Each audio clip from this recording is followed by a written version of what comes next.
بسم اللہ الرحمن الرحیم۔ محمد تقی بہجت 1936۔ نجف میں طبع طبائی برادران کی کمی شدت سے محسوس ہوا کرتی تھی۔ دو بھائی جن کے بارے میں نہیں معلوم کہ کون روحانیت میں زیادہ آگے تھا، وہ میرے استاد سید علی قاضی کے ساتھ میرے رابطے کی کڑی تھے، لیکن حد سے بڑھی ہوئی غربت اور ان کی تبریز میں موجود زمینوں سے آمدنی نہ پہنچنے کی وجہ سے سید محمد حسین کو اس سینی سمیت کہ جس میں وہ کھانا کھایا کرتے تھے اپنے گھر کا تمام سامان بیچ دینا پڑا اور وہ خالی ہاتھ نجف سے تبریز واپس چلے گئے۔ اس تمام صورتحال کے باوجود استاد نے، جو کہ ایک تیز پرواز عقاب کی مانند تھے، سید محمد حسین کی نجف میں آمد کے ابتدائی سالوں میں ہی ان سے ایک مرتبہ طنزیہ انداز میں کہا تھا، سید محمد حسین، تم اس قدر تجملات کے ہوتے ہوئے کہیں نہیں پہنچ پاؤ گے۔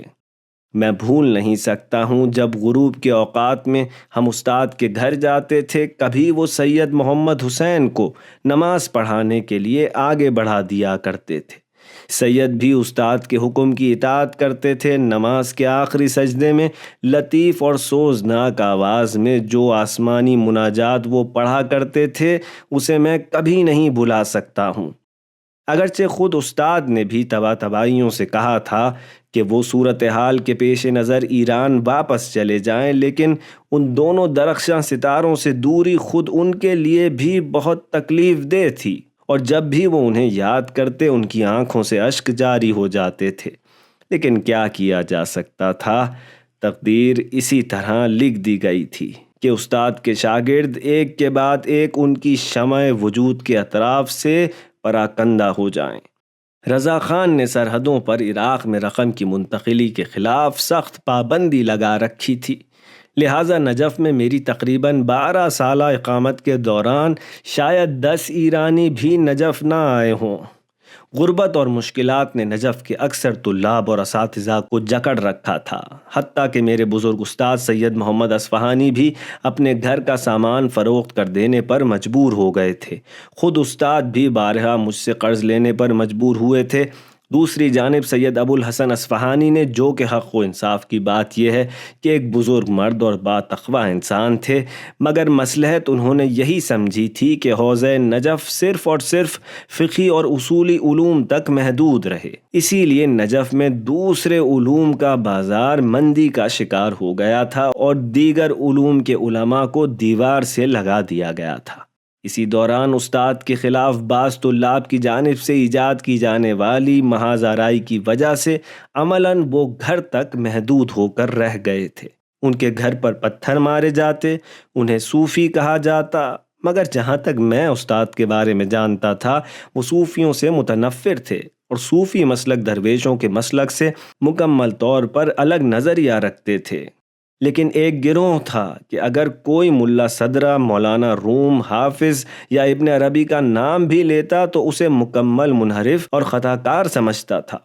استاد کا بھی یہ عقیدہ تھا کہ ناممکن ہے کہ انسان اہل بیت علیہم السلام کی ولایت کے بغیر حق تعالیٰ کی توحید تک رسائی پا سکے۔ اسی لیے وہ یہ سمجھتے تھے کہ ابن عربی اور مولانا روم وغیرہ کی باتوں میں یا تو تحریف کی گئی ہے یا وہ تقیہ کیا کرتے تھے، لیکن سید علی اس سلوک کے حقدار نہیں تھے کہ جو ان کے ساتھ کیا جا رہا تھا۔ وہ آزاد فکر اور اہل حقیقت تھے، حوزے کے شہریے کو قبول نہیں کرتے تھے، کیونکہ وہ معتقد تھے کہ ان طلاب کو شہریہ دینے کا سلسلہ نظم اور پروگرام کے تحت ہونا چاہیے۔ سید ابو الحسن اصفہانی نے نجف کی علمی فضا کو یکساں بنانے کے لیے استاد کو پیغام دیا تھا کہ ان چند باقی ماندہ شاگردوں کے ساتھ ان کے درس فقہ میں شریک ہوں تاکہ وحدت کی فضا بن سکے، نیز جدید فقہی آراء و نظریات کا نتیجہ بھی واضح ہو سکے۔ استاد کے لیے ان کے درس میں شریک ہونا کوئی مسئلہ نہیں تھا، لیکن استاد نے یہ جواب دیا تھا،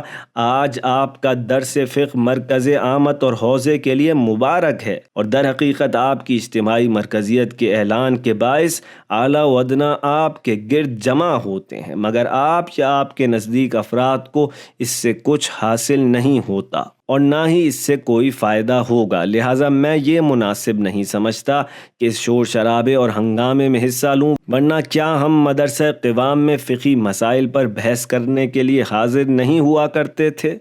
شاید سید ابو الحسن خود بھی یہ نہیں چاہتے تھے کہ ماجرا اس قدر دشوار ہو جائے، لیکن جو لوگ ان کے افکار کے مطابق نجف کی صورتحال کی اصلاح کرنا چاہتے تھے وہ استاد پر اس قدر دباؤ ڈالتے تھے کہ وہ گھر سے باہر نماز ادا نہ کر سکیں، اور دوسری طرف جو بھی استاد کی مجلس میں حاضر ہوتا وہ سید ابو الحسن کی جانب سے طلاب کو ملنے والی تمام مراعات سے محروم کر دیا جاتا۔ تاریخ خود یہ فیصلہ کرے کہ یہ ماجرا حوزے کی مجموعی مصلحت میں تھا یا نہیں، لیکن اس کے بعد جو کچھ پیش آیا وہ یہ تھا کہ ایک عارف و فقیہ کامل خانہ نشین ہو گئے اور ان کی فعالیت انتہائی محدود ہو گئی۔ یوں کہ استاد نے ایک زمانے میں مجھے یہ مشورہ دیا تھا کہ میں دن کے اوقات میں ان کی خدمت میں آؤں تاکہ وہ مجھے کتاب صلاۃ سے فقہ کا درس خارج دیں۔ میں 2 یا 3 مرتبہ ان کے گھر گیا، وہ کتاب وسائل کا باب صلاۃ کھولتے اور جب پہلی روایت پڑھنا شروع کرتے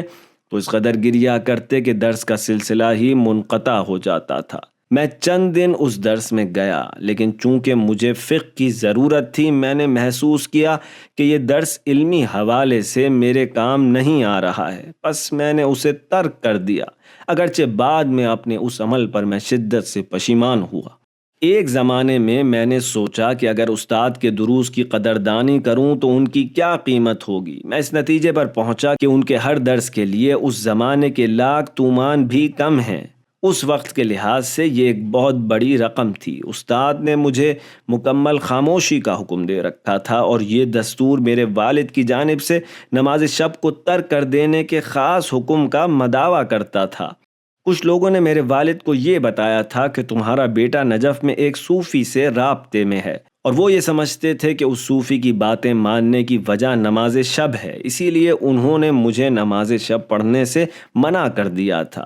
لیکن استاد ایک ایسا عجوبہ تھے جو زمان و مکان سے ماورا تھے، اور بعض اوقات جب میں نجف میں تھا یا جب میں ایران واپس چلا گیا تھا انہیں مکاشفات اور اپنے احوال کا ناظر اور خیال رکھنے والا پاتا تھا، اور ان کا یہ احاطہ باعث بنتا تھا کہ عالم کی دوسری جانب ہمارا باہمی رابطہ دوسروں کی نظروں سے پوشیدہ رہتے ہوئے برقرار رہے۔ میں وہ ماجرا نہیں بھول سکتا جو دور و نزدیک کے مسائل پر ان کے احاطے کو ظاہر کرتا ہے۔ ایک مرتبہ کچھ لوگ ان کے پاس آئے اور انہوں نے ایک ہندو کافر لڑکے کے بارے میں استاد سے دریافت کیا جو کہ ایک شیعہ لڑکی کی محبت میں گرفتار ہو گیا تھا۔ انہوں نے بتایا کہ اس لڑکی سے شادی کے لیے لڑکے نے وعدہ کیا ہے کہ وہ شیعہ ہو جائے گا۔ اب سوال یہ تھا کہ کیا ہم اس کی بات مان لیں اور لڑکی کا نکاح اس سے کر دیں؟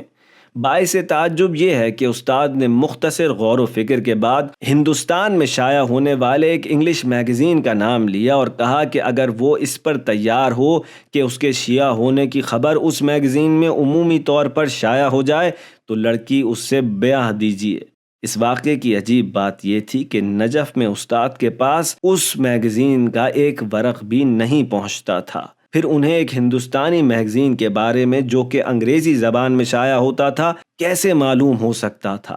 آخرکار وہ جوان آمادہ نہیں ہوا کہ یہ بات عام طور پر نشر ہو اور وہ شادی نہیں ہوئی۔ لیکن استاد کے حوالے سے غموں کی کوئی انتہا نہیں تھی۔ ان کے تمام علمی اور معنوی کمالات کے باوجود ان کی قدر نامعلوم رہی۔ جو بھی ان کے درس میں جاتا نجف میں انگشت نما ہو جاتا، یعنی لوگ اس پر انگلیاں اٹھایا کرتے اور بہت سے لوگ ان کا مذاق اڑاتے یا کبھی انہیں دھمکیاں دیتے تھے، یہاں تک کہ دباؤ، گالم گلوچ اور ان کے دروازے پر پتھر مارے جانے کے باعث جب کوئی ان کے گھر سے باہر نکلنا چاہتا تو کچھ دیر رک کر گلی میں دیکھا کرتا تھا کہ کہیں کسی نے اسے سید علی قاضی کے گھر سے نکلتے ہوئے دیکھ تو نہیں لیا ہے۔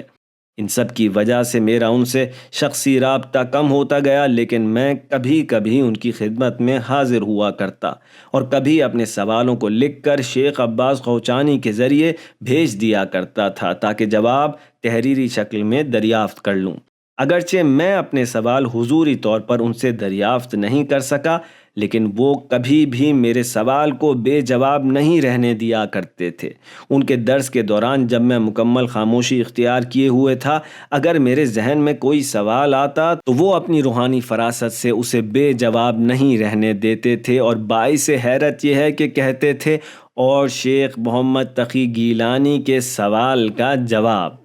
شیخ عباس قوچانی حوضے کی فضا اور وہاں موجود محدودیت کو زیادہ اہمیت نہیں دیا کرتے تھے، اور البتہ بعض مصلحتیں تھیں جن کی وجہ سے وہ استاد کی خدمت میں زیادہ آمد و رفت کیا کرتے تھے۔ استاد کی عمر کے باقی ماندہ چند سالوں میں ان کے شاگردوں کا تیسرا حلقہ ان سے متصل ہوا۔ وہ لوگ جنہیں استاد کے خلاف حوضے کے مشتعل اور خوفناک ماحول کی کوئی پرواہ نہیں تھی، اور وہ شہریہ نہ ملنے کی اضافی مشکلات کے ساتھ زندگی بسر کرتے تھے۔ استاد کے شاگردوں کے 3 حلقے تھے، جن میں سے ہر ایک نے ان کے وجود کے کسی پہلو کا مشاہدہ کیا تھا۔ ان کے شاگردوں کے پہلے حلقے میں مسقطی، علی محمد بروجردی، سید ہاشم حداد اور مرزا محمد عرب جیسے قدیم شاگرد تھے۔ دوسرے حلقے میں نمایاں افراد طباطبائی برادران اور شیخ محمد تقی آملی تھے، جبکہ تیسرے حلقے میں سید عبد الکریم کشمیری، نجابت، سید عباس کاشانی، مرزا ابراہیم شریف سیستانی